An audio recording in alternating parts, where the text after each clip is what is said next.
चुमा एगो चुमा देता हूँ। म्यूजिक बाय राजू बाबू। जान मारेला करे जता हर नैना नाही निंदिया लागेला रात दिना। जान मारेला करे जता हर नैना नाही निंदिया लागेला रात दिना। बारू हमरे तू करे जबा हो एगो चुमा दे दहो। बारू हमरे तू करे जबा हो एगो चुमा दे दहो। जब होटवा से होट सट जाला हमर दिलवा के चैन चुराला। जब होटवा से होट सट जाला हमर दिलवा के चैन चुराला। कि जब जब दे हब चुमा हो लियो सट सट के चुमा हो। कि जब जब दे हब चुमा हो लियो सट सट के चुमा हो।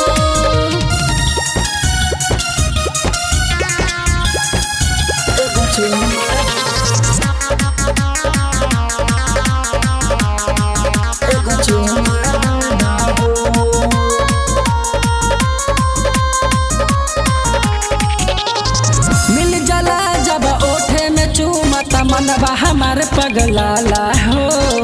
तू कहे न लगा बेलू लिपस्टिक चूसे के मन कर जाला हो। चूसे के मन कर जाला हो। लाली लगा के जाइब बहरिया त चुसलिहा के ललिया हो। छम छम छम छम पायल छनका के जाइब हम बजरिया हो। जब धक से करे जबा धर के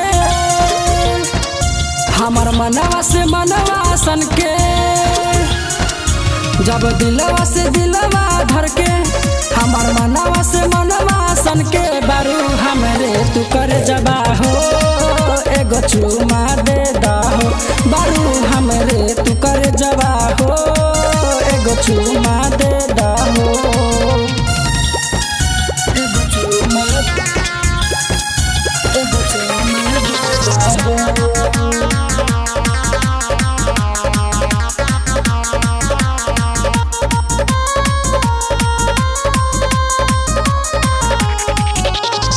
जब से नाही मिलनी तो से मनवा हमार पगलाइल बा।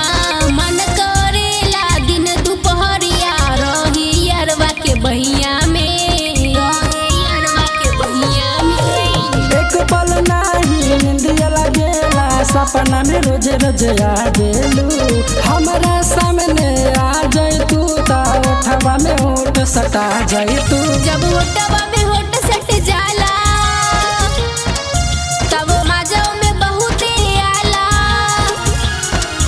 जब होटवा में होट सट जाला तब माजो में बहुते आला। हवा तू हमरे करे जवा हो एगो चुम्मा दे दहो। बारू हमरे तू कर जवा हो एगो चुमा दे